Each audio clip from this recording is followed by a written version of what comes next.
Chapter 6. Nervously, I tapped my pen on the glass and chrome desk. I couldn't get my right leg to stop shaking while I waited for a call from Jonas. Sitting at my desk all day and not eating, barely reading the bank statements, I looked up from the papers. Standing before me was Charles. "What can I do to make you smile, Alex?" "I'm okay." "No, you're not. If I know anything about Max, he'll come out of this all right." "You don't understand. His small jet crashed somewhere in the Pacific Forest near a mountain range. You can't do anything here but sit and worry. I think you should go home." "No, I can't do that. I have a lot of work to complete." "Looking at your desk, it will take you all night. Go home, and Marianne will have someone take care of everything." "I really don't want to. People are beginning to talk." "Why should you care about what they're saying? This is my company, and if I choose to give a job to someone I'm interested in, it's no one's business but mine." Charles reached for my hand and first stood. He led me around to meet his eyes. "I will have someone take you home. I don't want you driving around Seattle in your condition." My phone rang. It was the call I had been waiting for all day. "I have to take this, Charles." Charles turned and walked to the door. He glanced at me with his steel blue eyes and gave a smile to light up my sad heart. "Jonas, did you find him?" "We are at our base camp now, and it's getting dark. We will get an early start when it's light." I wanted to go, but the men suggested that it was very dangerous at night. "What are those sounds, Jonas?" "What you hear are wolves in a distance, and a bear." "Oh God, Jonas." "Tomorrow we can reach the site where the plane crashed. And if the weather is in our favor, I'll have Blackstone's helicopter and plane up searching the area." He added, "If Max is not in the wreckage, and if I know my brother, he's not waiting around for someone to rescue him." "You said that he would be fine, Jonas." "I know, but can't you see that there are no certainties? If it is at all possible, I will bring him home or his body." "I can't handle this talk. I'm going." I wiped the tears from my eyes because I swore that I would not cry anymore. I would handle things. I wasn't doing that well. Deciding not to stay and complete my work, I stood up to leave, and I saw Charles walk through the door. "Come with me to dinner." I'm not taking no for an answer. He looked at my face. "When your boss asks you out, it is a good move to take him up on his invitation." "Loss is a hell of a thing," he said, cradling me in both his arms. I leaned against his chest and was taken in by his strong arms and chest. I was just a girl again, looking for solace in the arms of an older man. But this older man was by no way a father figure. His salt and pepper hair hid the youth and vigor of a 30-something man who was eager to fall in love. Leaning on his chest, I heard his wild, erratic heartbeat, and I stepped away from him. "You have found out my secret. I can't be near you without behaving like a schoolboy. I apologize. I should have controlled that by now, but there are some things only time can change. And since I still have a desire for the fairer sex, especially you should expect me to act that way when I'm around you." I don't know what to say. "Don't say anything. Have dinner with me." "I can only stay an hour. My son is waiting for me." "That is enough time to forget." "There is not enough time in the world to make me forget, Max. I want to assure you that you are safe with me and that my intentions are honorable. If I take you from Max, and that is my intention, you will come of your own will and you will tell me one day that you love me." I could not open my mouth. I could not move. I was stunned by his directness and a little flattered as well. "Well, Mr. St. John, I see that you have made big plans for me." I looped my bag over my shoulder, and Charles opened the door. I headed for the elevators, but he stopped and led me by the arm to a set of elevators I didn't know existed. "We are going to take this one." "Where are we going?" "To my office. The view is to die for, and the service is outstanding. You need a distraction, and I can provide that." We reached his office/penthouse floor in a matter of seconds. Charles went through the double doors and into a large office area. Facing the skyline of Seattle with the Pacific Ocean clearly in view, I put my hand to my mouth to hold back the sound of amazement. I walked to the floor-to-ceiling windows and leaned forward, looking out. I had missed that view. I had missed being pampered. I thought that I could go back to living as I had before, but I was fooling myself.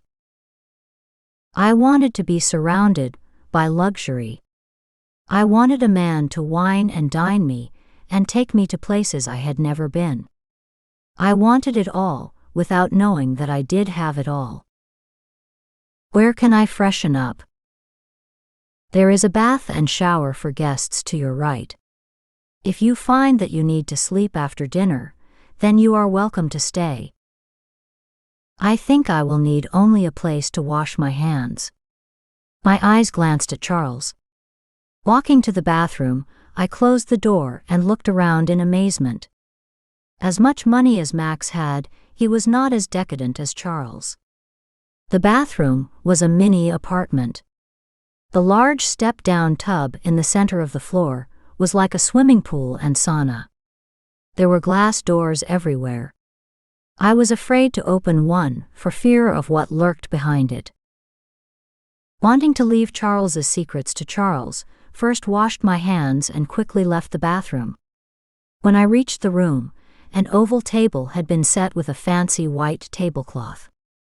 "I hear you love Chinese food and seafood. Well, you can have the best of both worlds." A waiter stood by, and at Charles's wave, the waiter, dressed in a white jacket, black pants and white gloves, removed the cover over the tray of food and unearthed the delightful dishes. "I'm impressed." "Just for you, my dear." Charles reached for my hand and kissed it. "How special was that?" Charles pulled out the chair and first sat down. The waiter opened a bottle of white wine and poured us a drink. Charles held his glass out and stated, "To the beginning of a beautiful relationship." Our glasses met with a ping. And then I heard my smartphone. "I have to take this, Charles." I sat on the large sofa, facing the skyline of Seattle. The lights calmed me. When I answered the phone, my heart beat at an alarming rate, but I gazed into the lights and found my footing. "What is going on, Jonas?" We reached the airplane, and as I thought, the fuselage is destroyed, but the cockpit is attached and somewhat together. But Max is not in it. "What does that mean, Jonas?" Jonas heard desperation running rampant in my voice. "Calm down. It means that his body is not there," he said before pausing. "But there is a great deal of blood. He could be anywhere. The blood means that he could be severely hurt, or it could be superficial. Max is a bleeder. If he got a scratch, he would bleed profusely. I don't know." Jonas's voice sounded calm, as if he had it all under control. He tried to hide behind his experience as a soldier, but I knew the voice of panic. The more calm he seemed, the more he became aware of the dangers Max faced.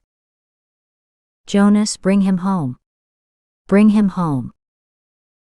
"Don't worry, Alex, I'll find him. He's a Blackstone. We thrive on adversity. Look at me." I felt somewhat better, but not by much. Alex, my team is setting out now. We have to reach him before the temperature drops, and with the blood and all, well, I don't want to alarm you. I know about wolves. It was ironic that I thought of wolves. I remembered thinking that if Max was a wolf, as Blake had stated, he would be the alpha wolf. I convinced myself, even if I didn't believe it, that he would be okay. He will be okay. I turned my phone off and walked slowly back to the table. I guess you won't be eating much tonight, Charles said, sitting quietly until first placed my phone in my purse. On the contrary, I need to eat something, I admitted. I tried to relax. But nevertheless, my mind was on Max, and Charles knew. His glance traveled across to me, and I looked in his eyes. Is there anything I can do? He asked quietly. I don't think so. I lowered my head. I have all kinds of resources. I'll send a helicopter out. Max has airplanes and a helicopter out, and his men are searching for him. What can more planes do? If I remember, he only has a personal helicopter. What he needs is the kind that has a heat-seeking device, the kind we sent the soldiers in Afghanistan. My eyes raised and met Charles's gaze. Whatever you can do, I'll be forever grateful to you, Charles. He held my hand, and I presented him a warm smile as a thank you. After dinner, I said that I had to go home, and he offered to drop me at home, but I declined. I kissed his cheek, and a glow settled on his face. He looked 10 years younger. He could have rivaled Max for my affection, if anyone could. I saw the handsome face that I hadn't seen before.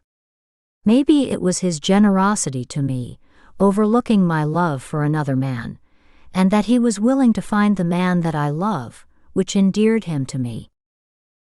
The next day I sat at my desk, and a call came in from Jonas. We have him, Alex. He's alive, but barely. Where is he? Is he going to live? He had climbed a tree before he went unconscious. If it hadn't been for an army helicopter, we would have missed him. We were camped below him the entire time. It had gotten dark, and we couldn't go any farther. A helicopter showed up, and the pilot announced that Max was in the tree, hanging on to a branch. A soldier lowered a cable, and was able to fasten it around his shoulders, and pull him into the helicopter, and it took off to the nearest hospital. He's in Northwest Memorial Hospital, outside of Seattle.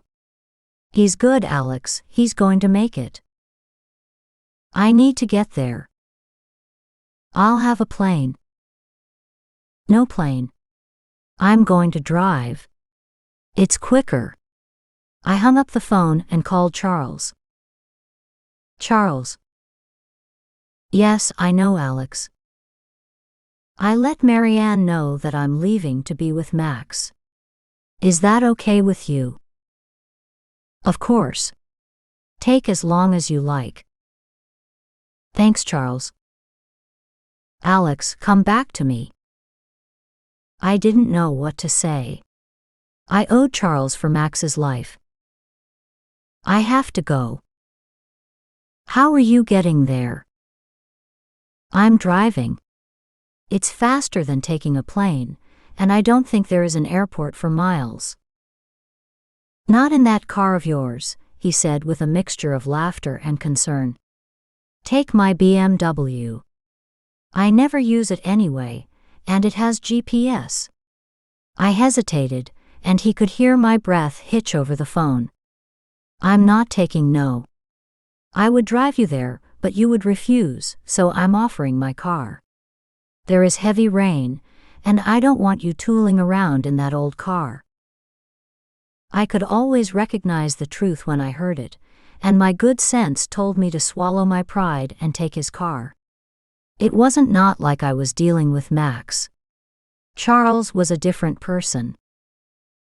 Okay, but I'm bringing it back when I return to Seattle.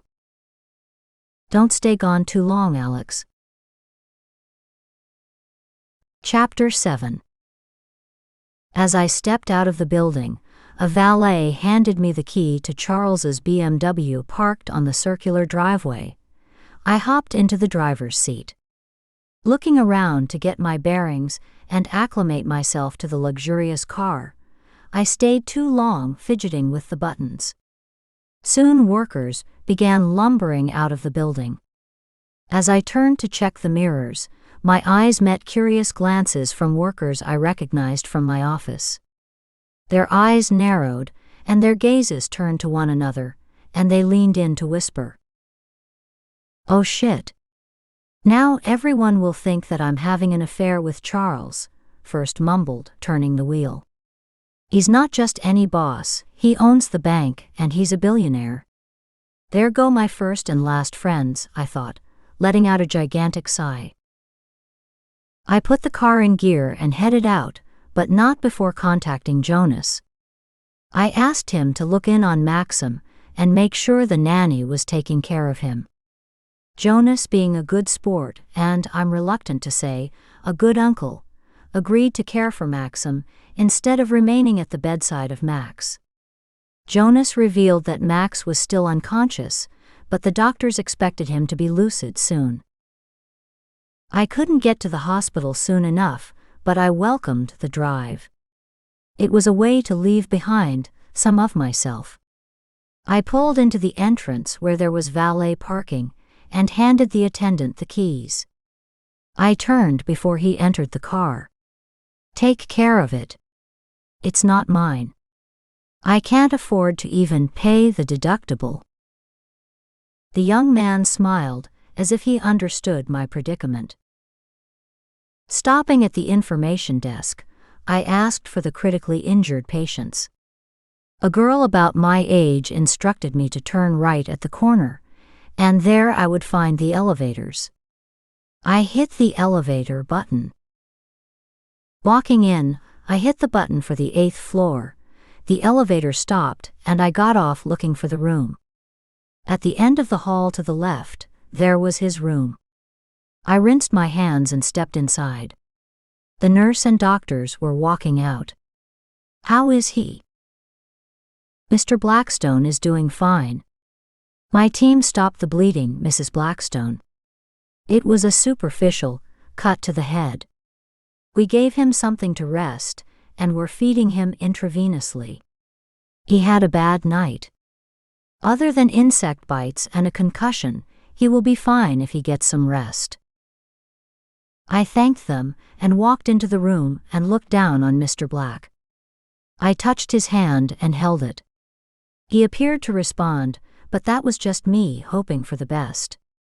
It was strange seeing him so vulnerable with his head bandaged and tubes in his arm, mouth, and nose.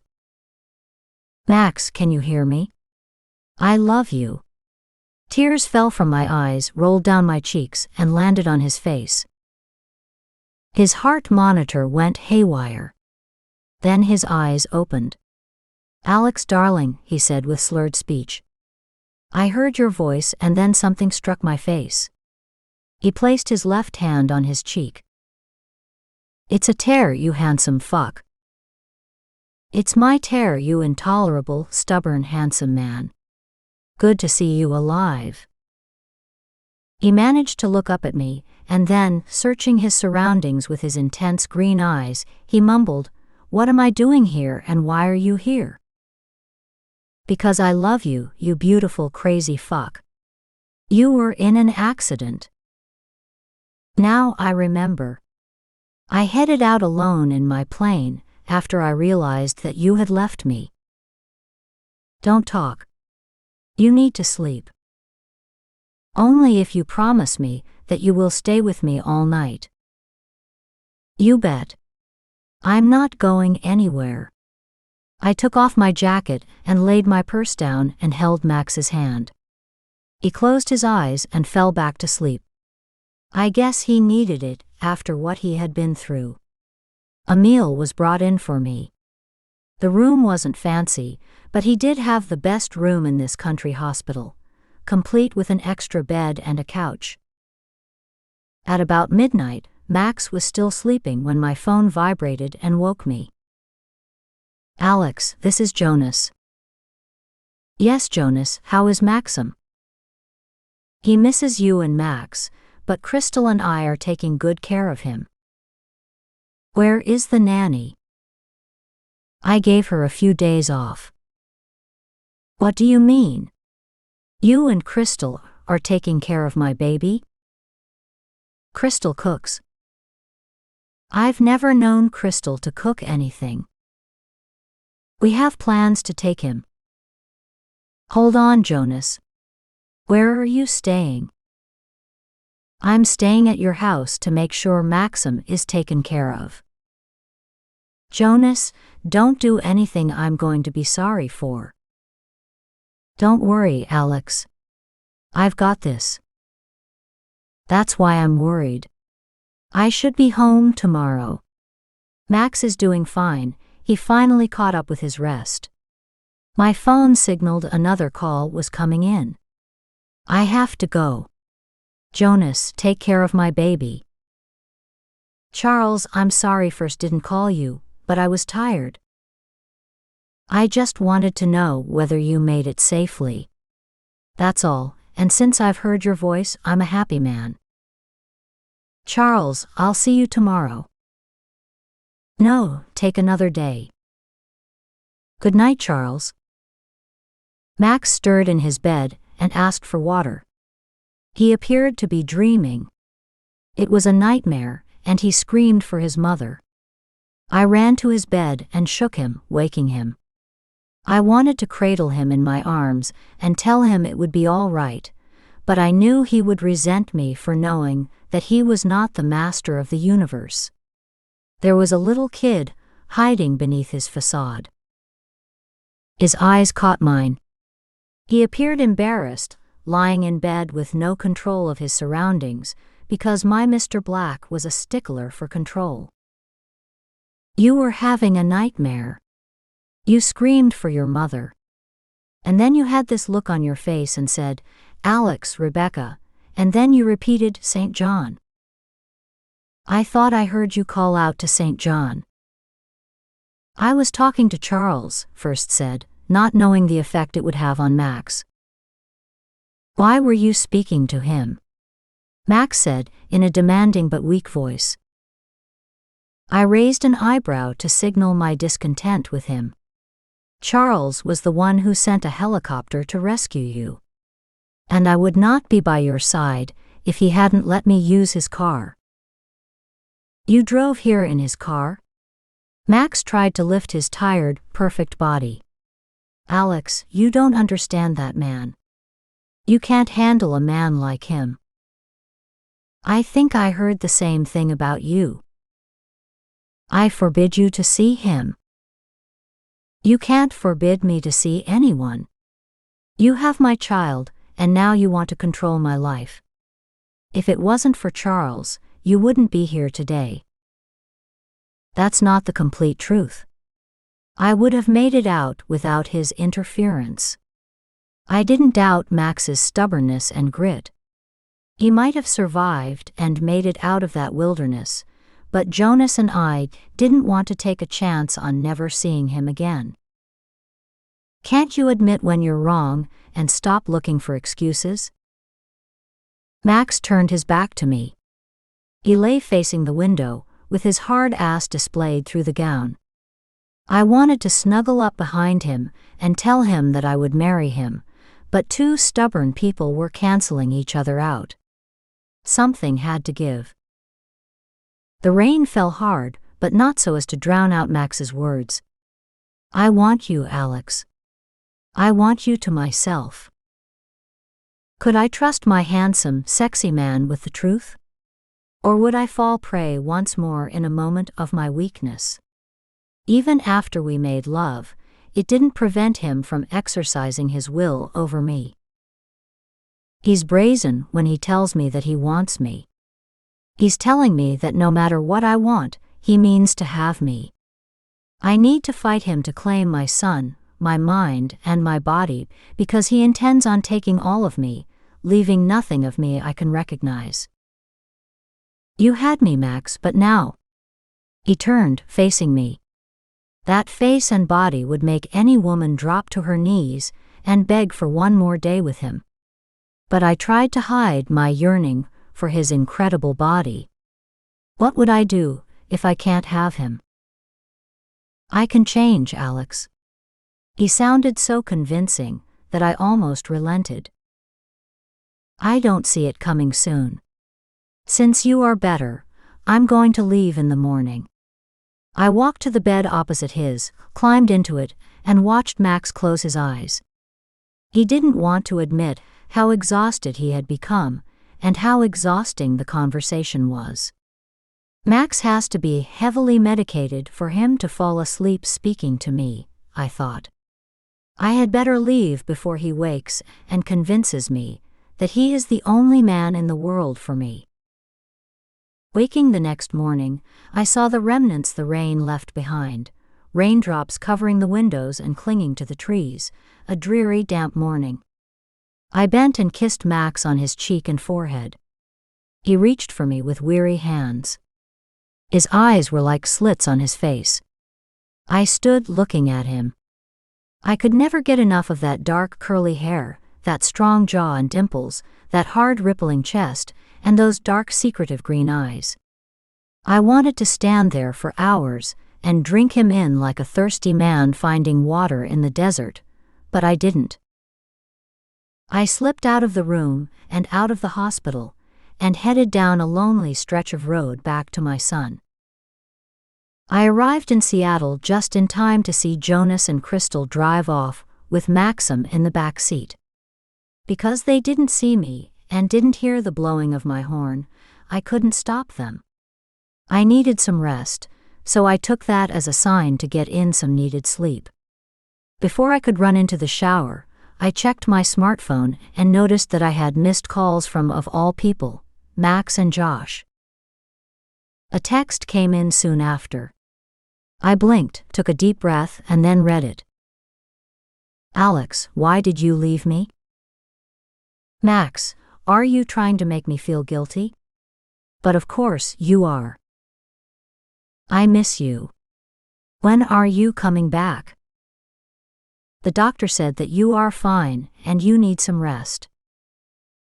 I need you. I can't function without you. If you mean fucking me, you will have to find someone else. I couldn't believe I wrote that. I didn't want him to find another woman. I just wanted him to change. There were no other texts coming in, and I used that opportunity to take a shower. I stood under the hot water for what felt like an hour. I must have used all the excess water in the reservoir.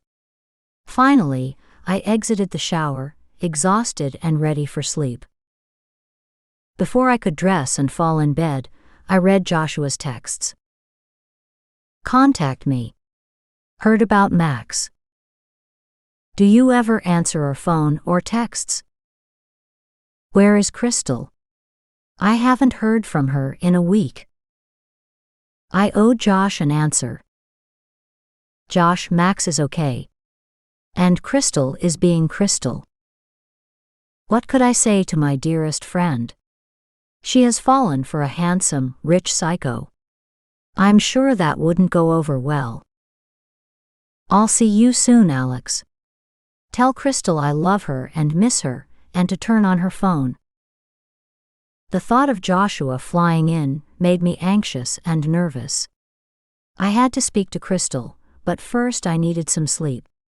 Lying across the bed with my eyes closed, my body went numb. I woke to the sound of laughter and the smell of fish wafting from the kitchen. Throwing on a robe, I pulled my hair into a ponytail. Crystal and Jonas were in the kitchen, hanging over a frying pan and giggling. Jonas was standing behind Crystal, pressing into her butt, nibbling on her ear, and nudging her neck with his nose. He whispered something into her ear, and she let out a cackle, as if she was a hen who had just laid a perfect egg and couldn't wait to show it off. I hate to interrupt what appears to be a tender moment, but where is Maxim? He's sleeping in my bed, Crystal said, turning with a smile. In that bed? I questioned. Don't worry, I changed the sheets, Crystal stated, tucking her chin under as Jonas tickled her chin. He whispered into her ear as if I was invisible, and she let out a mischievous snicker. That's not what I'm worried about, I said, returning to my original thought. Joshua called and said for you to turn on your phone. Oh, I was so busy. I can see that. Crystal leaned back into Jonas. His hands circled her waist. She caught his hands and held them in a loving embrace. Breaking away from the embrace, Jonas turned to watch me in the doorway. He reached for a cup of coffee, and there, between his thumb and forefinger, was the tattoo of a star, which confirmed what I knew. He had been impersonating Max at Charles's company team building night. He was so convincing that Charles hadn't known, but then, no one knew there were two of them. It was the best-kept secret. But like everything in life, the sun would shine on that too. Jonas reached for Crystal's hand and said, Crystal and I are going to spend some time together. She will be staying at my place for a few days. Not that. His eyes flashed at me. I read the darkness in his jade eyes and knew not to continue, as I had done when Max was angry. You two have a great time. Jonas, I need to speak to you, I said. I was as firm and demanding as I could be, without alarming Crystal. While Crystal continued cooking, I pointed for Jonas to follow me. We stood outside of Crystal's viewing and hearing range. What's going on, Jonas? She's vanilla in your world. Crystal is one step from milking cows on a farm. You were vanilla once, he stated defensively. That didn't stop you from accepting my brother's world and falling for him. I'm out of that now. There is no going back to that for me. He raised an eyebrow. Why don't you admit it? You love what he introduced you to. His gaze swept over me, acknowledging that we shared a secret. He knew, and I had to admit it. I loved it because it was just between me and Max. Something happened when he sent me to Pandora's retreat and didn't tell me that I would meet you, his brother, and that woman who you sent to his room in Vegas. Frankly, I haven't been able to forgive you and myself for being so stupid. And as for that dead heiress, I stopped cold because of Jonas's expression and body language. He raked his fingers through his black, curly hair over and over, until he saw my eyes following his hand. Then he tucked it into his pocket to hide his nervousness. Alex, everyone has secrets plaguing their lives. If I didn't forgive myself for all the things I have done that I'm ashamed of, I would be dead or a wreck. You are a wreck. And you may have just begun to destroy Crystal. She is too young for you. You were barely 20 when you met Max, he stated, not expecting an answer. That's different. Crystal is a farm girl. I lived on the streets as a teen, went to college, and learned lessons in New York that made me aware of life. You have got to give her a chance. Jonas turned with a solemn face. His head low and his eyes traveling into the distance, he headed for the kitchen. I heard Crystal say, "Food is ready." Standing in the entrance, I saw Jonas embrace Crystal from behind.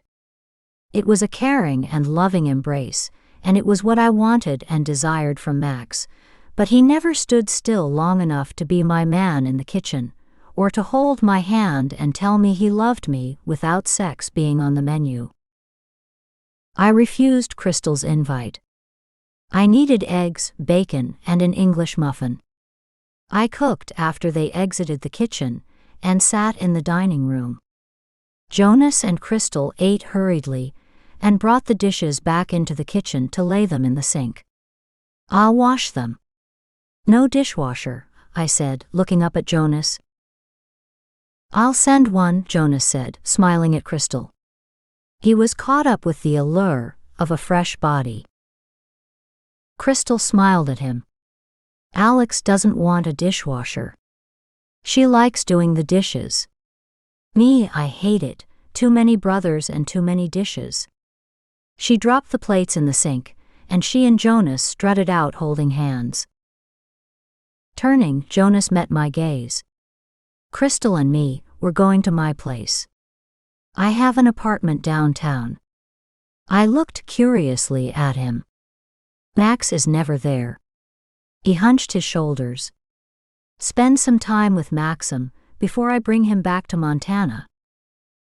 I thought I would have him with me until Max was released from the hospital. His doctors released him this morning. They said that he could recuperate at home in Montana. He called me and said to bring his son home. He's angry with you for leaving. What else is new? I said, staring at Jonas. Did he say any more? No. I'm sorry, Alex. What do you mean you're sorry? Just that. I meant nothing by it. Is there something you're not telling me, Jonas? I grabbed his arm, wheeling him around. I told you everything I know. I'll be back to get Maxim tonight at 8, he stated with a dismissive stare.